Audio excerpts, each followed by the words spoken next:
La aventura de la vida.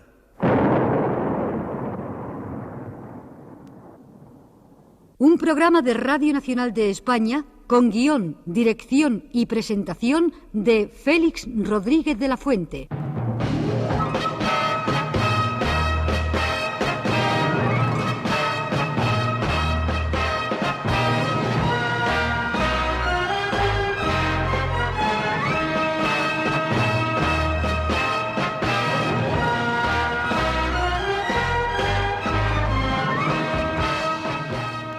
Realización,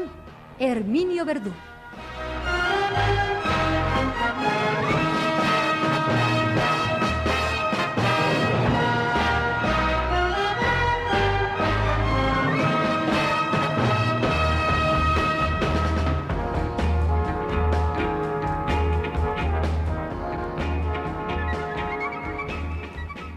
Queridos amigos de Aventura en Canadá. Y digo aventura en Canadá porque, como saben muy bien nuestros habituales seguidores, estamos describiendo las distintas etapas de la expedición que en el verano de 1979, es decir, el pasado verano, realizamos en los territorios del norte y del noroeste del Canadá, concretamente en el Yukon y en los territorios del noroeste. Estábamos la semana pasada hablando de los informes que me entregaban en nuestro primer campamento a orillas del río Nahanni acerca del descubrimiento de la gruta Valeria, del cementerio helado de animales, de cómo una expedición encuentra a 800 metros de profundidad, en una increíble caverna de hielo, un cementerio de animales, más de 100 esqueletos, con sus cráneos y cornamentas perfectamente conservados de muflones de Dall. ¿Cómo se lleva a cabo una datación científica de estos fósiles? No se les puede dar tal categoría, puesto que el hueso está fresquísimo, como si se acabara de depositar allí. Hay incluso jirones de piel que recubren algunos cráneos y algunas extremidades de animales. La datación del carbono 14 da una edad entre 2000 y 2300 años para aquella aventura en la que sucesivos rebaños de muflones de Dall se metieron en la caverna helada y encontraron allí la muerte. Les decía que surgen las incógnitas, los espeleólogos,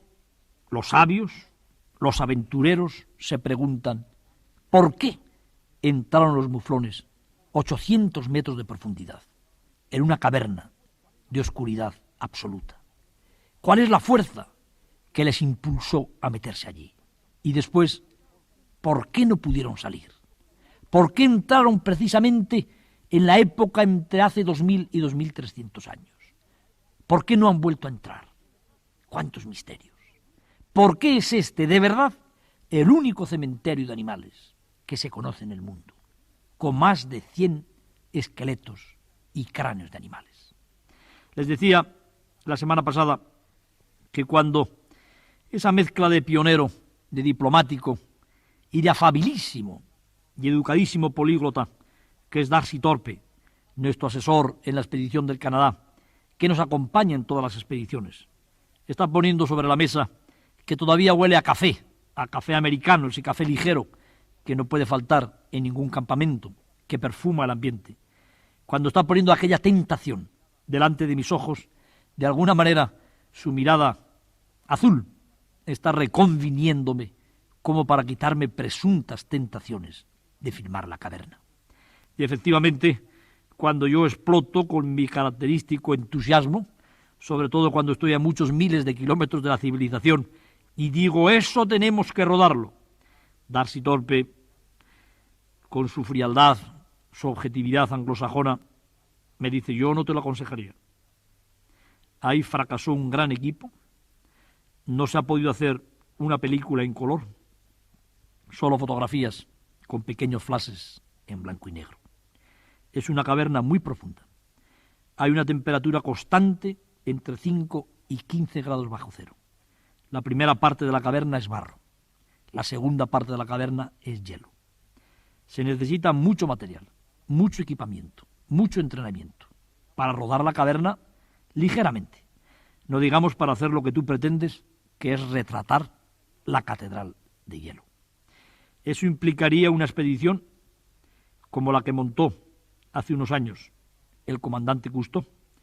cuando estaba rodando Los Castores en Saskatchewan, se enteró de la existencia del cementerio helado, quiso dar la noticia inédita al mundo y después de 15 días de lucha hubo de considerarse vencido. Tu pequeña expedición, con características más de exploración y de prospección de lo que se puede hacer en el Canadá que de ejecución, no creo que pueda llevar a cabo el proyecto. No obstante, mañana por la mañana tenemos citado un helicóptero que viene de Fort Simpson para que a ti, a tu operador jefe, Teodoro Roa, y a su ayudante os lleve a la caverna. Os va a acompañar un guía avezado que os conducirá hasta el lugar donde se encuentran los animales. Posiblemente puedas tomar alguna fotografía, posiblemente te pueda servir esto como comentario para tus programas de radio, para tus libros, pero no creo que puedas hacer una película. Y así, amigos míos, con esta fría comunicación de mi amigo Darcy Thorpe, de alguna manera dábamos carpetazo al tema de la caverna y emprendíamos la marcha cotidiana, la etapa de 100 y pico kilómetros que íbamos a realizar aquella jornada río arriba. Cuando nuestra poderosa barca de acero, impulsada por el potente motor a reacción, pasa junto a la ladera y a la escarpadura en la que se abre la boca de la caverna, y a la que yo al día siguiente voy a volar desde el campamento número 2, no puedo dejar yo de pensar en el desafío de Darcy Thorpe. Tu pequeño equipo no podrá hacer la película de la caverna.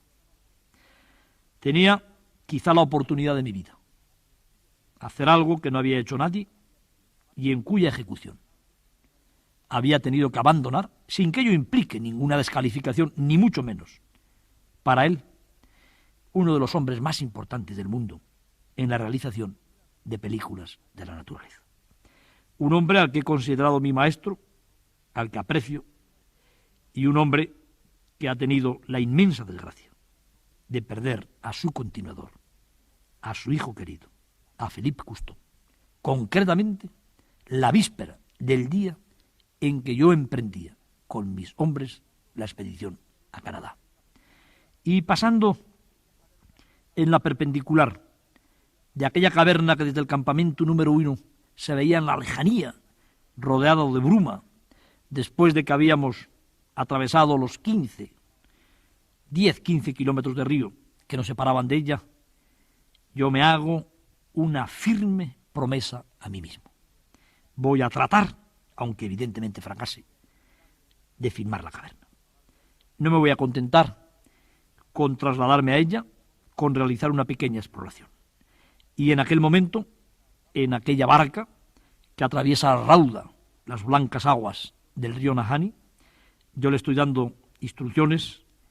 a mi querido operador Teodoro, a su ayudante Alberto, a los naturalistas de la expedición, para que todos cuantos datos tomemos, que deben ser minuciosos, temperatura, profundidad, características del suelo, características de las paredes, dificultades que pueda haber, las hagamos en orden a aumentar el tiempo de nuestra estancia en el Canadá, a hacer una llamada inmediata a Televisión Española pidiendo 10 días más de estancia en Canadá, pidiendo una ampliación de mi presupuesto para tentar la filmación de la Gruta Valeria. A mi operador aquello evidentemente le entusiasma, porque es un hombre de aventura, lleva conmigo más de 12 años. A su ayudante Alberto, que estuvo a punto de matarse despeñado en la isla de Cabrera, filmando halcones de Leonor y gaviotas de Aduín, el tema le sigue entusiasmando. A mis naturalistas basta con saber el nombre que llevan para que ustedes imaginen que también les hace felicísimos la idea. El único hombre que palidece, que se torna amarillo, después verde, luego rojo, es el jefe de producción de mi equipo. Los jefes de producción son esos personajes que se ocupan de la administración, del dinero, de las estancias, de los problemas económicos. No tiene tiempo material para volar hasta Fort Simpson, para poner desde allí una conferencia a Madrid, para decirles que al loco del doctor se le ha ocurrido ahora filmar una caverna en la que ha fracasado nada menos que el comandante Cousteau. Y me asegura que no vamos a tener los necesarios parabienes, que no va a llegar a tiempo el dinero y que no vamos a poder filmar la caverna. Y entonces yo le digo que si al día siguiente regresa, iba a aprovechar el mismo helicóptero que me iba a llevar a la caverna, con noticias negativas, es muy posible que se lo coma un grizzly en la negra noche de los campamentos del Nahanni. Los animales, mientras mi jefe de producción iba pensando en su proeza, seguramente mucho mayor que la que nosotros tratábamos de hacer para filmar la caverna, que estaban allí muertos en el interior de la gruta, también me inquietaban profundamente. Sobre todo porque había tenido la oportunidad de conocer a estos animales, y todo parece que se concatenaban en esta expedición, en unas circunstancias que pudieron tener algo de dramático.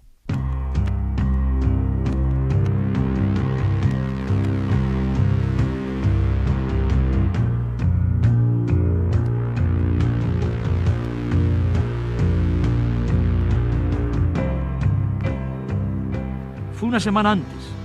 en nuestra primera expedición, en un parque increíble que se llama el Kluane y que está enclavado en los territorios del Yukón, haciendo frontera con Alaska. Este parque Kluane es el que contiene los mayores glaciares del mundo. Este parque Kluane es el que está integrado por las últimas estribaciones, por los últimos gigantes de las montañas rocosas en las proximidades ya del polo. Este parque Kluane es el que contiene la más rica fauna de montaña de toda Norteamérica. Y precisamente, entre la más rica fauna de montaña de toda Norteamérica, se incluyen las cabras blancas de las montañas rocosas y los muflones de Dall. Yo creo que para la mejor información de los amigos de la aventura de la vida y ahora de la aventura del Canadá, convendría que habláramos un poco de los muflones. Los muflones son, amigos míos, los antepasados de las ovejas. Los seguidores de nuestras películas en la televisión saben muy bien lo que es un muflón. Un animal robusto, de patas relativamente cortas para ser un rumiante, de cabeza poderosa, ornada en los machos con dos fortísimos cuernos que se enroscan sobre sí mismos, como los cuernos clásicos de los carneros, ese ariete, esa cabeza de carnero que empleaban las legiones romanas para derribar las puertas de las murallas, porque efectivamente los muflones dirimen sus problemas nupciales en unos combates apocalípticos que ahora vamos a tratar de filmar en Canadá, en el cual los machos se golpean saltando uno contra otro en el testuz, protegido como la cabeza de un guerrero merovingio por ese casco increíble de sus fuertes, brillantes, pavonadas cornamentas. Hay distintas especies de muflones en el mundo. La especie que ahora ha sido reintroducida en España, la especie que hemos podido ver en las películas de la televisión, es el muflón de Córcega. Este muflón, que vivió en todo el continente europeo, por una serie de circunstancias en las que seguramente tuvo mucho que ver el cazador humano y el lobo, desapareció del continente europeo en la última glaciación, en la glaciación burmiense. Sus últimos efectivos se refugiaron en la isla de Córcega, donde probablemente no había lobos y la presión del cazador humano era menor. Posteriormente, por la belleza del animal, por el interés que tiene como trofeo cinegético, el muflón de Córcega ha sido reintroducido en gran parte del continente europeo. En Asia hay también distintas especies de muflones, de alguna manera capitaneadas por el muflón de Marco Polo, animal enorme, gigantesco, dotado de una de las más poderosas cornamentas que pueda tener un gulado o rumiante alguno. Y en Norteamérica hay dos especies de muflones. El llamado bighorn, grandes cuernos, que vive en todas las montañas rocosas y que es sustituido al norte concretamente por el muflón de Dall, por el bighorn de Dall, que es tan hermoso, tan robusto, pero si se quiere, dotado de una mayor potencia muscular, de una mayor adaptación fisiológica a vivir en las grandes alturas y a vivir en las bajísimas temperaturas. Posiblemente por esta razón, el muflón de Dall es el único muflón del mundo que es enteramente blanco en invierno y en verano. Este muflón de Dall es el animal que ha ido a morir en este cementerio helado, en esta gruta Valeria, que yo me propongo explorar. Este muflón de Dall es el animal que puedo ver por primera vez en mi vida y que puedo filmar en una expedición que también merece un pequeño comentario.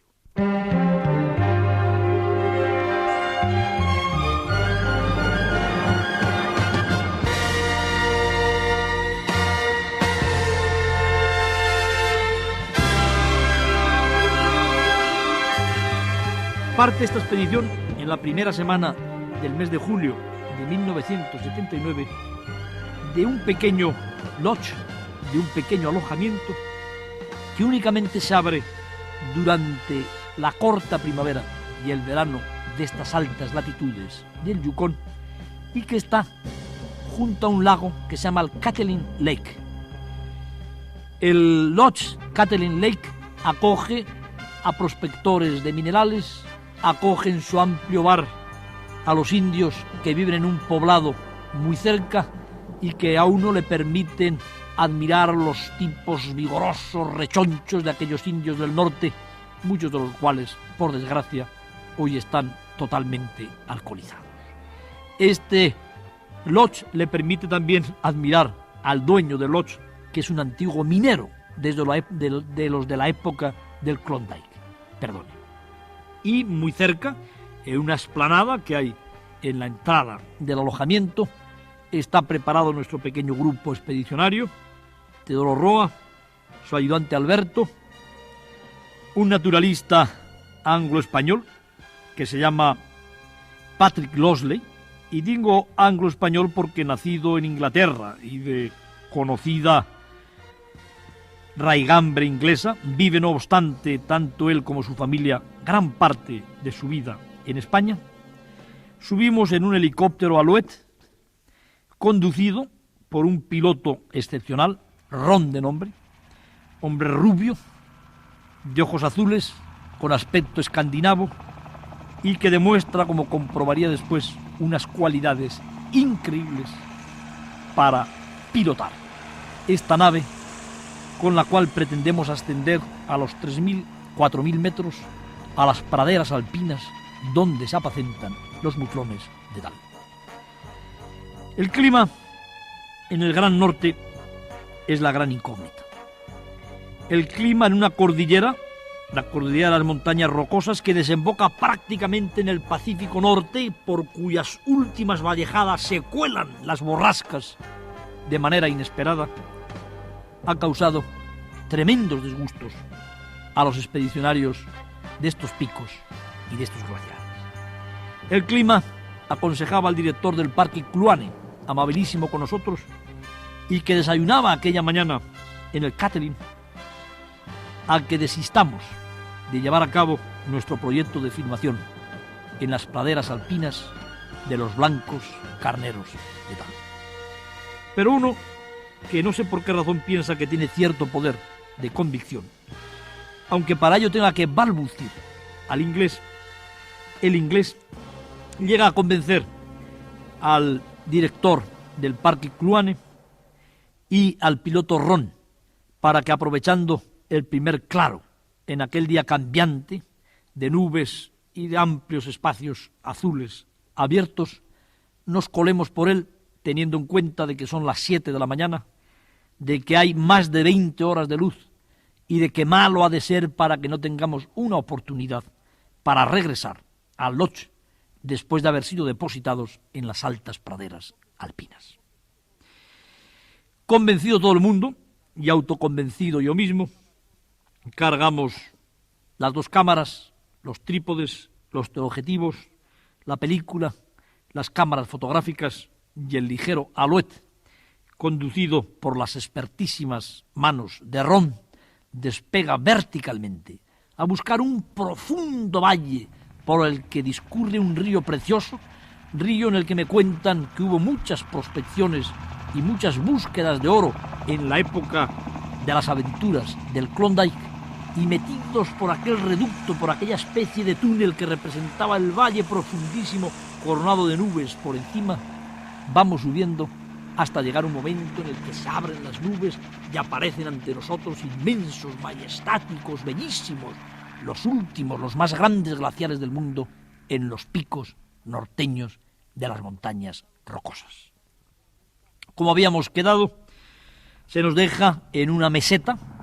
ocupada por una pradera alpina de hierbas sumamente húmedas en las que prácticamente se sumergen nuestras botas hasta el tobillo,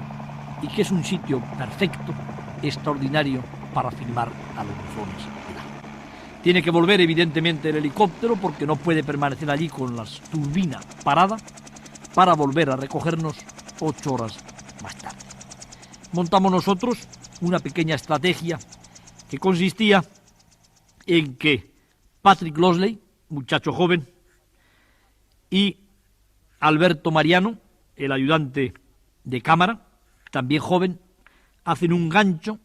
por detrás de unas rocas para empujar hacia nosotros un rebaño de muflones de tal, filmarles en la huida, si les es posible, cámara en mano, no llevan ni siquiera trípode, y Teodoro Roa y yo esperamos con la cámara fija cerca del lugar donde nos había dejado el helicóptero para filmar a los muflones viniendo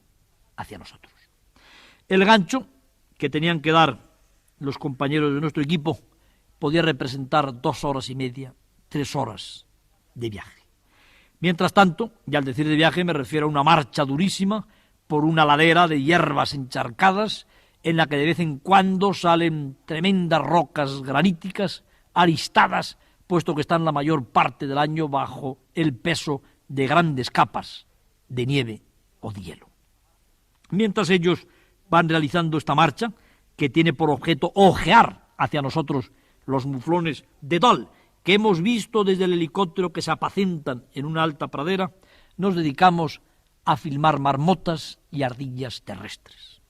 Estas praderas alpinas de los últimos contrafuertes de las montañas rocosas son el verdadero paraíso de estos animales que se las han de arreglar también para comer, para reproducirse, para amarse, para llenarse de grasa durante la corta primavera y el verano, que son el mes de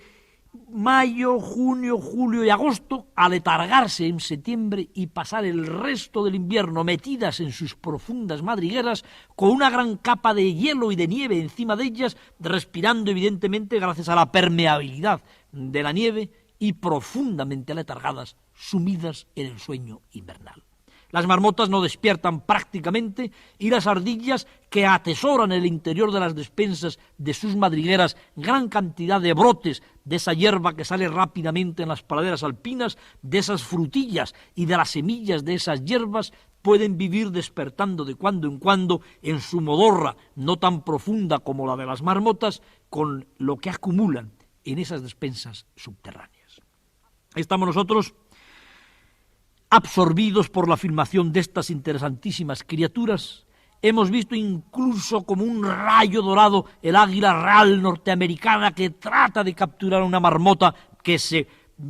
precipita, que se lanza como un verdadero saltador de trampolín en el interior de su madriguera y que se salva milagrosamente de las garras del águila. Estamos ambos maldiciendo por no haber podido captar aquel ataque del águila, que luego diría la gente, pero ¿cómo se las arregla el doctor para captar estas cosas? Debe ser un águila de cartón. Aquella vez el águila de cartón no pudo ser capturada por nuestras cámaras y seguimos pacientemente con nuestras ardillas. Y cuando estábamos sumidos en todos estos trabajos,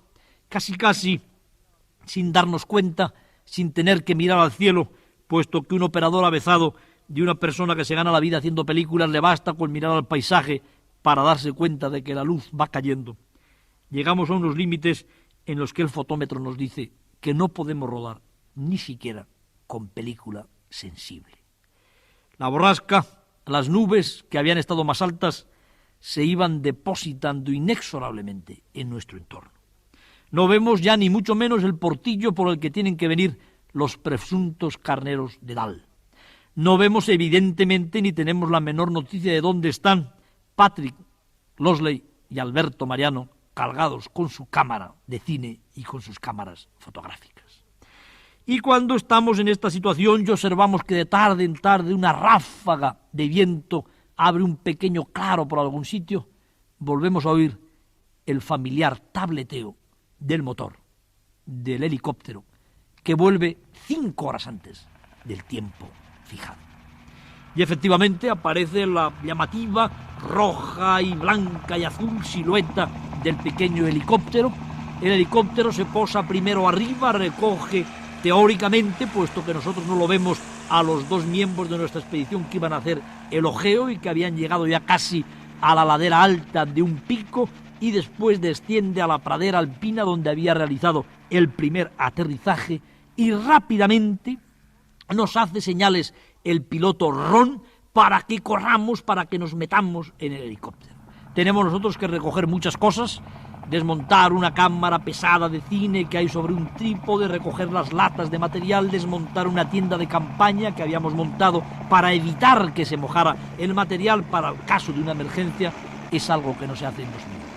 Y cuando finalmente llegamos al helicóptero y podemos subirnos en él, en su interior, Ron nos dice que hemos tardado demasiado. Se ha cerrado el único claro que teníamos y no tenemos más remedio que permanecer quietos, sin parar, eso sí, la turbina del helicóptero, porque a esa altura puede resultar comprometido y difícil ponerla nuevamente en marcha, y esperar las instrucciones que desde otro campamento, otro helicóptero que por el caso de emergencia ha subido también desde la base del parque de Kluane, le va diciendo respecto a la marcha de las nubes que, según nos comunica el piloto Ron, los últimos partes meteorológicos están diciendo que entran de una manera tremenda, borrascosa, y que pueden mantenernos incomunicados durante una semana. Como siempre, cuando uno se considera culpable por su pasión, por su amor al trabajo que uno lleva a cabo, yo no me encontraba nada cómodo en el interior del helicóptero ante las perspectivas que nos dice el apuesto, el fornido y el simpático Ron que teníamos ante nosotros, aunque en aquel momento Ron no pareciera nada simpático, y creo que ninguno de los que estábamos metidos en el pequeño helicóptero. Había 3 posibilidades. Una posibilidad era que en aquellas avanzadas de lo que parecía una profundísima borrasca que estaba entrando desde Alaska, desde el Pacífico, por aquellos profundos valles, y que iba a agarrarse de una manera tremenda a aquellos picos, quizá durante semanas, hubiera algún claro que a él le permitiera colarse hacia abajo, no hacia arriba, para coger aquel pasillo, aquel túnel del profundo valle glaciar que habíamos empleado para subir y regresar al Catherine después de 45 minutos, 1 hora de vuelo en el helicóptero. La segunda posibilidad era que, según los informes que recibía de otro helicóptero que había unos 1.500, 2.000 metros más abajo y que estaba comunicándose con él por radio, el tiempo que él podía mantener el helicóptero sin parar la turbina, es decir, a un régimen muy bajo de gasto, pero con el motor en marcha, puesto que si no se comprometía a poner en marcha su aeronave, nos obligara a dejar el helicóptero y descender a pie, cosa que nos llevaría seguramente todo el día y parte de la corta noche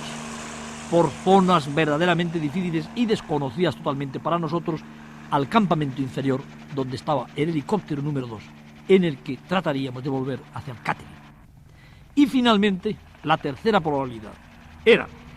que la borrasca llegara tan deprisa que ni siquiera el helicóptero que había en el campamento inferior pudiera volver.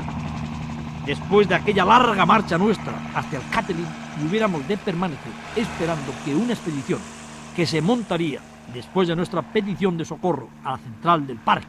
por parte de expertísimos alpinistas y montañeros, viniera a rescatarnos, con todo lo que esto tiene de inconvenientes, de problemas y sobre todo con todo lo que tiene de riesgo por permanecer al menos 2 días y medio de marcha que había desde el Catherine hasta nuestro emplazamiento en bajísimas temperaturas, envueltos en la niebla y en un lugar donde resultan abundantísimos también los osos grizzlies.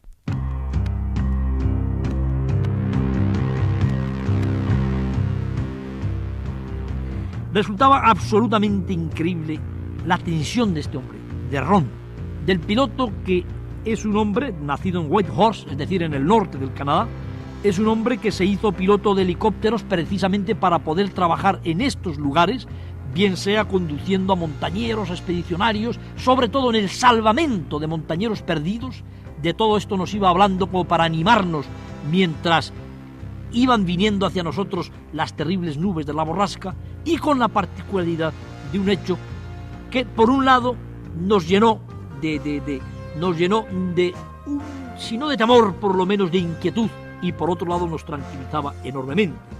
Y es que el guarda, el guía especialista en salvamentos, en rescates, que no nos había acompañado nunca, puesto que su misión no era la de ser un guía para la prospección cinematográfica de animales, sino la de un guía especializado en rescatar a personas perdidas en los glaciares, en la de conducir a expediciones perdidas, se encontraba allí y había acompañado a Ron, sopeso, y valga la redundancia de aumentar el peso de las personas que iba a bajar el helicóptero. Había un tripulante más, aquel guía especializado en los rescates en la alta montaña. La tensión era enorme porque tan pronto como había una comunicación del campamento inferior en el cual se encontraba el helicóptero de socorro, el helicóptero número 2, en el sentido de que se acercaba un agujero en las nubes de la borrasca, Ron despegaba en una total y absoluta oscuridad. Estábamos rodeados totalmente de niebla y aquel hombre ponía el helicóptero en el aire, esperando que llegara el agujero para colarse por él como un saltador de trampolín se lanza haciendo un salto del ángel desde la palanca o desde el trampolín. En las primeras informaciones que recibimos del helicóptero inferior, del campamento inferior, de que puede acercarse un agujero, y el piloto ingrávido despega el helicóptero del suelo y nos acercamos a una especie de borde enorme de farallón, de cortadura, cuya pared granítica estamos viendo a pocos metros de las aspas del helicóptero. No llega el claro y el piloto de hacer la difícil maniobra de volver marcha atrás, volviendo aquella nave en el aire a posarse en el suelo, reducir nuevamente la potencia del motor y esperar al ralentí a que llegue ese anunciado agujero, que parece que se va retrasando hasta que el punto de que se empieza a hablar ya de abandonar la nave y descender durante esa larga marcha por los glaciares hacia el campamento inferior. Como consecuencia de aquellas súbitos despegues, de aquellos súbitos aterrizajes, de al querer echarse de lado para buscar el agujero, se me ocurre decirle, diría que alegre y por otra parte prudente, al bueno de Ron, que tuviera cuidado con el cacharro, porque en España tenía 3 hijas que me estaban esperando y francamente me gustaría volver. Y entonces Ron vuelve su faz de bello escandinavo, me mira con sus profundos ojos azules, sin dejar de estar atento a los mandos del aparato, y me dice: yo estoy en el mismo caso, con la diferencia de que no son 3, sino 4 los hijos que me esperan en mi casa. Y con estas palabras, amigos míos, pues les dejo con la miel en los labios, porque vamos a continuar la semana que viene.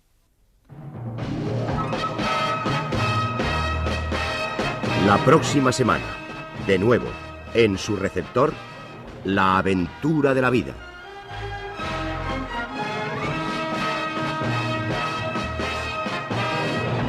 Un programa con guión, dirección y presentación de Félix Rodríguez de la Fuente.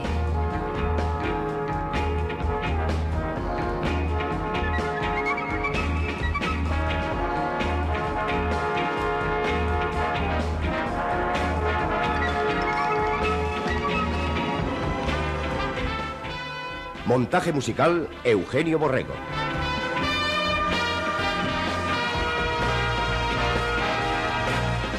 Realización, Herminio Verdú.